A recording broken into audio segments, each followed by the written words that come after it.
Hello students, good morning to all.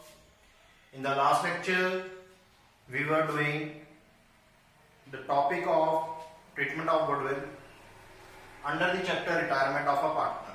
In today's lecture, we will continue with our next topics, that is accounting treatment of revaluation of assets and liabilities and treatment of reserves, accumulated profits and losses. पहले मैं treatment of revaluation बताऊंगा।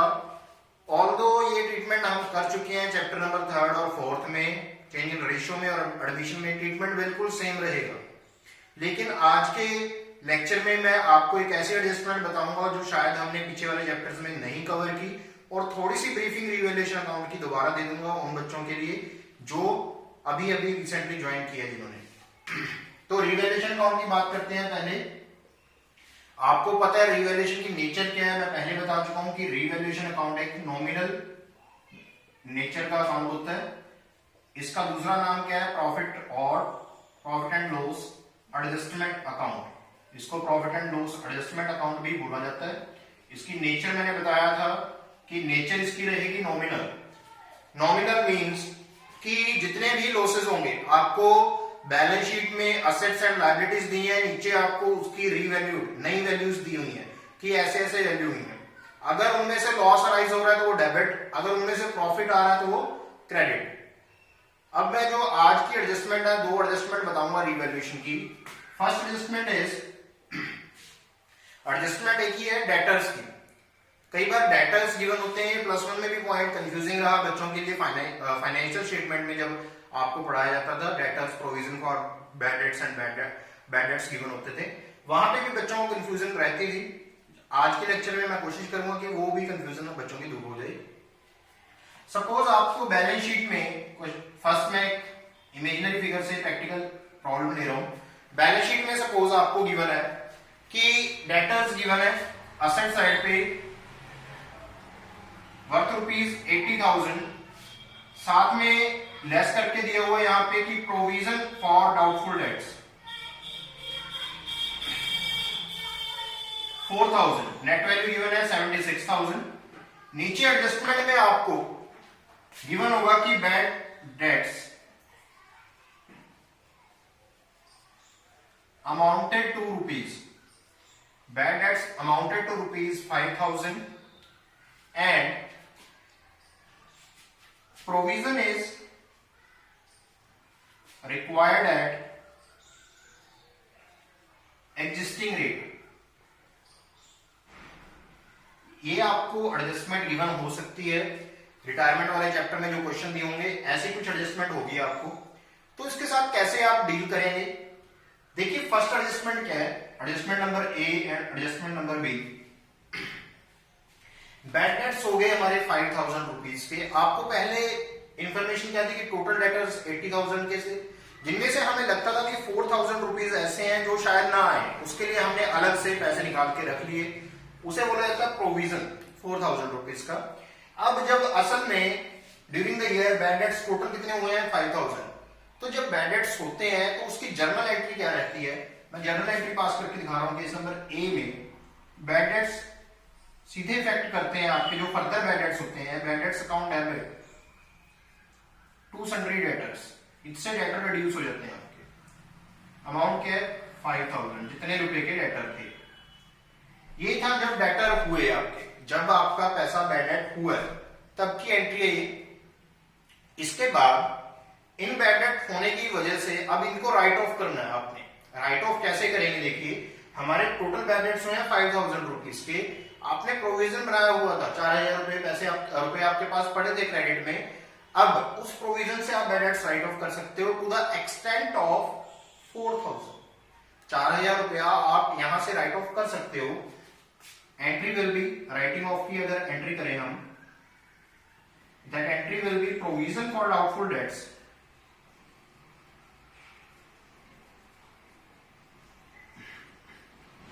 Account debit to bad dates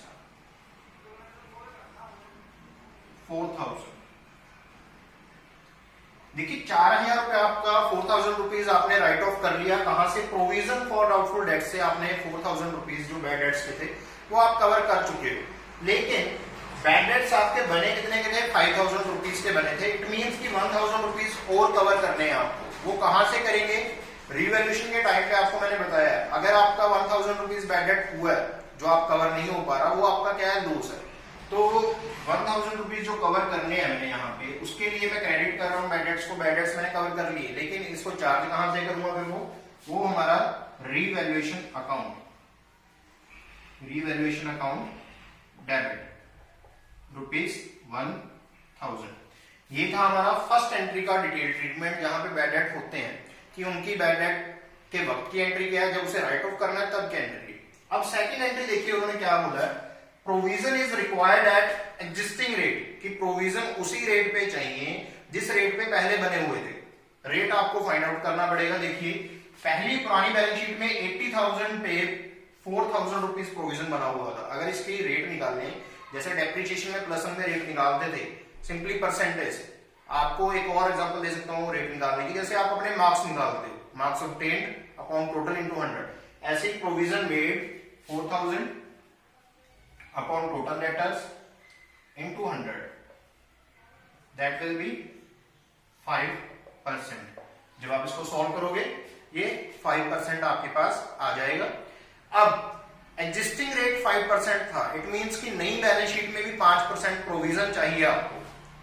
अब 5% provision बनाएंगे, वो कौन सी amount पे बनाएंगे? जो डेटर हमारे पास रिमेनिंग रहेंगे। टोटल डेटर्स देखिए 80,000 के थे। 80,000 में अब आपके बैड कितने हो गए, जो आपको क्लियर कट है कि बैड हो गए हैं, वो है आपके पास 5,000। इट मींस कि बाकी डेटर आपके पास रहे हैं 75,000 के। तो 75,000 पे मुझे प्रोविजन चाहिए कितने परसेंट? वो एग्जिस्टिंग रेट वाला, that is 5%। It will B 3750, 3750 rupees मुझे प्रोविजन चाहिए। अब ये प्रोविजन जो मैंने बनाना है उसकी जर्नल एंट्री देखिए, वैसे प्रोविजन की जर्नल एंट्री होती है प्रॉफिट एंड लॉस में से, लेकिन हम यहाँ पे रिवैल्यूएशन कर रहे हैं, तो रिवैल्यूएशन के वक्त ये चार्ज होगा। यहाँ पे मैं जर्नल एंट्री पास कर रहा हूं, रिवैल्यूएशन अकाउंट डेबिट, क्योंकि लॉस है हमारे, to provision for doubtful debts 3750। ये सारी जर्नल एंट्रीज थी, ये मैंने करवाई क्यों है? रीजन देखिए आप, इनका रीजन है कि आप रिवैल्यूएशन अकाउंट में कितना अमाउंट पोस्ट करोगे। अब आपके पास एक जर्नल एंट्री में रिवैल्यूएशन यहाँ पे डेबिट हुआ, अमाउंट है इसके कोरस्पॉन्डिंग 1000 रुपीज, तो ये डेबिट हो जाएगा टू बैड डेट्स। यहाँ पे रिवैल्यूएशन अकाउंट डेबिट हुआ है to provision for doubtful debts 3750 में। और जो नई बैलेंस शीट आपके पास बनने जा रही है, वहां पे डेटर की अमाउंट क्या रहेगी? आपके पास डेटर देखिए टोटल थे 80,000, 80 में से 5,000 आपके बैड हो गए 75 में आगे 3750 के लिए आप प्रोविजन बना रहे हो। तो यहाँ पे नई बैलेंस शीट में जब लिखोगे 75,000 deduct provision for doubtful debts 3750, so the remaining amount will be 31,250, जो आपका इसमें से डिडक्ट करके आएगा। ठीक है जी, ये था आपका नई एडजस्टमेंट जो शायद पहले हमारी नहीं कवर हो पाई। जो बच्चे अभी अभी रिसेंटली ज्वाइन किए हैं, जिन्होंने रिवैल्यूएशन अकाउंट नहीं किया, उनके लिए मैं डिस्क्रिप्शन में लिंक दे रहा हूँ रिवैल्यूएशन अकाउंट का, जो कि मैंने डिटेल में समझाया हुआ। आप इस वीडियो से पहले वो वीडियो देख लें ताकि आपको रिवैल्यूएशन अकाउंट क्लियर हो सके।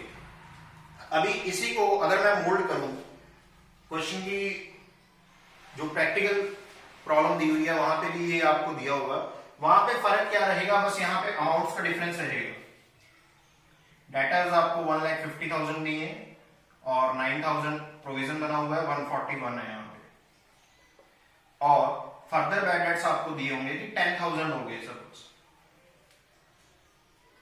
सेम केस है बिल्कुल, आपके पास 9,000 का प्रोविजन था, बैड डेट्स हुए 10,000 के, तो फर्स्ट एंट्री क्या रहेगी? Bad debt account debtor, bad debt account debit to sundry debtor. यहाँ पे अमाउंट फिर चेंज हो जाएगी, यहाँ पे अमाउंट आएगी 10,000। अब आपका ये जो बैड डेट है 10,000 का, ये कवर करना है हमें, राइट ऑफ करना। राइट ऑफ की एंट्री देखिए ये है कि provision for doubtful debts to bad debt. यहाँ पे देखिए अमाउंट आपकी कवर हो रही है, जो वो कवर हो रही है आपकी 9,000 रुपीज। 9,000 तो कवर हो रही है, लेकिन 1,000 और कवर करनी है क्योंकि टोटल था हमारा, तो बाकी 1,000 आपने रिवैल्यूएशन से निकाल लिए। ये फर्स्ट एंट्री का ट्रीटमेंट है। सेकंड का वही कि provision is required at existing rate. Existing rate पता करना कैसे, 9,000 upon 150 into 100, that will B 6%। It means कि 6% बनाना है। तो अब 6% हमें बनाना है रिमेनिंग लेटर पे। 150 में से दैट हो गए हमारे 10, 140 पे बनेगा, दैट विल बी 8400। तो ये था आज का हमारा first treatment, that was revaluation of assets and liabilities के अंदर एक एडजस्टमेंट जो शायद पिछले चैप्टर्स में अच्छे तरीके से नहीं कवर हुई, इसलिए मैंने दोबारा करवाई है। और जो बच्चे रिवैल्यूएशन अकाउंट अभी नहीं जानते उनके लिए मैंने डिस्क्रिप्शन में लिंक दिया, आप रिवैल्यूएशन अकाउंट अच्छे तरीके से देख लीजिए। इसके बाद मूव करते हैं हम नेक्स्ट ट्रीटमेंट की तरफ। आज का जो accounting treatment of reserves, accumulated profits and losses. हाँ जी, नेक्स्ट टॉपिक की तरफ मूव करते हैं जो आज का हमारा second treatment, accounting treatment of reserves, accumulated profits and losses. Although ये ट्रीटमेंट भी मैं पहले करवा चुका हूं आपको, चेंजिंग प्रॉफिट शेयरिंग रेशो में, एडमिशन में, रिटायरमेंट के केस में ट्रीटमेंट सेम ही रहेंगे, लेकिन फिर भी इसमें दो प्रैक्टिकल प्रॉब्लम आपको करवा रहा हूं जो शायद पहले नहीं कवर हुई, और एक बार ट्रीटमेंट जो है वो भी ब्रीफिंग कर रहा हूं इसकी। देखिए, आपको कई बार बैलेंस शीट में कुछ रिजर्व्स या फिर अक्यूमुलेटेड प्रॉफिट्स या लॉसेस देखने को मिल सकते हैं। मैं एक इमेजिनरी फिगर से बैलेंस शीट आपको बता रहा हूं। जैसे सपोज लायबिलिटी साइड पे आपको कई बार देखने को मिल सकता है general reserve, WCR, IFR। WCR stands for workman compensation reserve, IFR stand for investment fluctuation reserve. Reserve fund भी हो सकते हैं कई बार, या फिर रिजर्व फंड के अलावा कई बार आपको प्रॉफिट एंड लॉस का बैलेंस भी दिया हो सकता है, प्रॉफिट एंड लॉस का बैलेंस। एसेट साइड पे आपको जो चीजें डिस्ट्रीब्यूट करने वाली होती हैं वो प्रॉफिट एंड लॉस या फिर एडवर्टीजमेंट सस्पेंस। आपके सिलेबस में ज्यादातर ये दो ही आइटम होती हैं। अब मैं पहले बता चुका हूं कि इनका ट्रीटमेंट क्या करना है।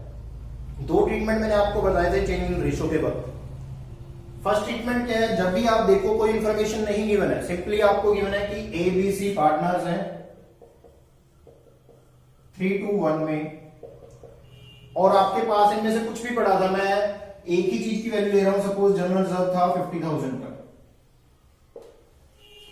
C रिटायर हो रहा है आपको गिवन है, किसी रिटायर्स, और कोई इंफॉर्मेशन नहीं गिवन है। आपको सिंपली क्या करना है, इनको डिस्ट्रीब्यूट करना है। रीजन बीइंग की नई फर्म एग्जिस्टेंस में आएगी, C रिटायर हो गए, A और B रहेंगे, लेकिन ये कमाया किसने हुआ था, अर्न किया हुआ था तीनों ने मिलके, तो तीनों का इस पे हक है। तो राइट ऑफ कर देंगे जनरल रिजर्व, जो क्रेडिट बैलेंस था डेबिट हो जाएगा, general reserve account debit to A's capital account, to B's capital account, to C's capital account. ध्यान दीजिए, ये देना किसमें है, तीनों पार्टनर्स में देना है, जो ओल्ड पार्टनर्स है। एडमिशन में क्या होता था, पुराने पार्टनर्स को देते थे, नए को नहीं। यहां पे भी हम पुराने को ही दे रहे हैं। फर्क क्या है कि पुराने में वो पार्टनर इंक्लूड रहेगा जो रिटायर होके जा रहा है। ABC 50,000 है, तो इसकी जो रेशो बनेगी 3:1 है, 25,000, 16,660, 68334 या 3, ये आपको डिस्ट्रीब्यूट करना पड़ेगा। कोई भी रिजर्व है, अगर ये वाले, अगर डेबिट साइड वाला, उसकी जर्नल एंट्री क्या रहेगी, उल्ट रहेगी। जैसे मैं P&L का बैलेंस मान लेता हूं कि वहां पे 60,000 था, so the journal entry will be A, B, C to profit and loss 60,000, 30,000, 20,000, 10,000। ये था। अब इसके बाद में कुछ ऐसी प्रॉब्लम्स आपको करवाऊंगा जो पहले हमारी नहीं कवर हुई। एक और ट्रीटमेंट बताना आपको कि जब वो चाहते हैं कि ये था कि डिस्ट्रीब्यूट करना होता है, जब आपको ये बोला गया है कि पार्टनर्स पुरानी वैल्यूज को चेंज नहीं करना चाहते, एडजस्टमेंट करना चाहते हैं without affecting their book values, तब वाली एडजस्टमेंट मैं आपको बताता हूं। जो ये फर्स्ट प्रैक्टिकल प्रॉब्लम मैं आपको करवा रहा हूं, दिस इज रिलेटेड टू कि जब आपके पास कुछ रिजर्व्स के बैलेंस दिए होते हैं और रिटायरमेंट के केस में पार्टनर्स ने क्या अग्री किया है कि वो इनको रिकॉर्ड करेंगे, इनका इफेक्ट रिकॉर्ड करेंगे by passing a single adjustment entry without affecting their book values. Book values को अफेक्ट नहीं करना चाहते, इट मींस कि न्यू बैलेंस शीट में एज इट इज वो दिखाना चाहते हैं ये सभी रिजर्व्स को। आपको मैंने क्वेश्चन ये देखिए, ए बी सी 5:3:2 में है, बी रिटायर हो रहा है, new ratio between A and C will be 2:3 and on that date following things were there, general reserve 120, contingency reserve 70,000, profit and loss debit balances ₹30,000, advertisement suspenses 10,000।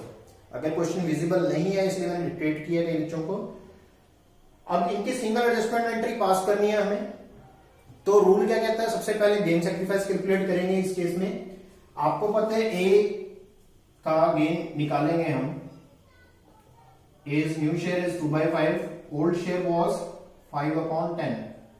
Similarly C's gain of sacrifice 3/5 minus 2/10।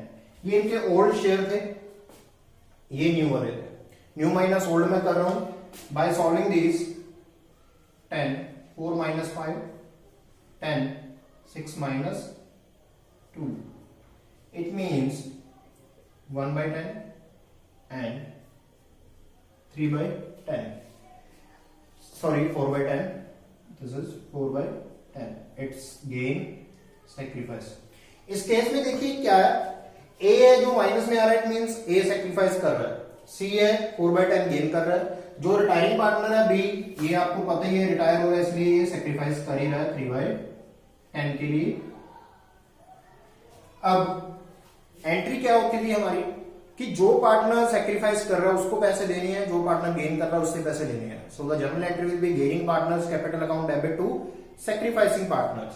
So in this case only C is gaining, so C's capital account will be debited to B's capital account, that is retiring partner, and also to A's capital account because A is also sacrificing, क्योंकि A भी sacrificing कर रहा है।